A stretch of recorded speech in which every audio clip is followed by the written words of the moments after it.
Monday. The focus of today's lesson is examining a poetic text for author's purpose and overall meaning. You should have watched this video on how to analyze a poem. If you need to go back and listen to it again, do that. If you haven't listened to it yet, please go back and listen to it. Quick recap on how to analyze a poem. You should think about the overall meaning of the poem, the tone or attitude of the speaker, the literary devices being used, the structure of the poem, and what emotions are being conveyed. Here's a poem that I'm going to read through for the first time, and I'm going to be looking at the language that the author is using, what literary devices are they utilizing, what comes to my own mind as I'm reading the poem, how does the author structure the poem, what's the point of view, what is the speaker's tone, and how does that all contribute to the overall meaning of the poem. This poem is called What Love Isn't. It is not a 5-star stay. It is not compliments, and it is never ever flattery. It is solid, not sweet, but always nutritious. Always herb, always salt, sometimes grit. It is now, until the end. It is never a slither, never a little.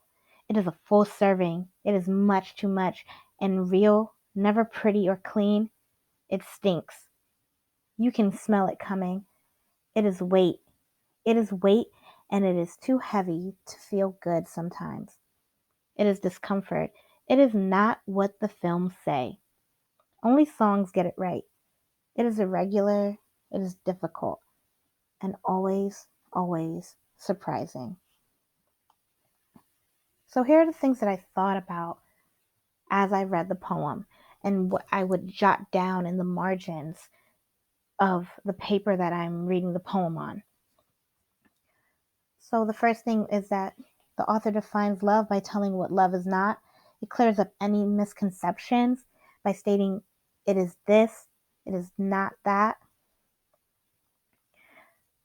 There's a 5-star stay reference to a fancy hotel with a high rating. So that makes me think that love is not luxurious or fancy.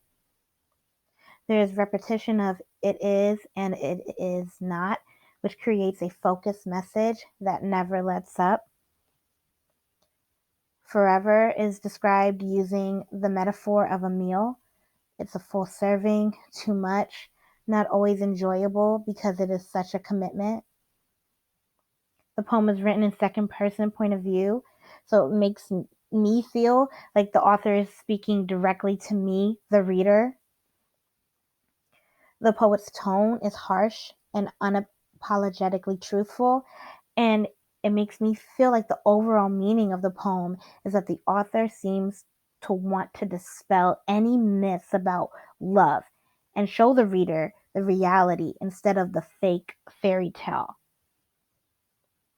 So this is what I would like for you to do when you are reading your poem today. I want you to annotate and think about all of these things that I went over and go back if you need to figure out what should you look for and what should you be paying attention to as you annotate.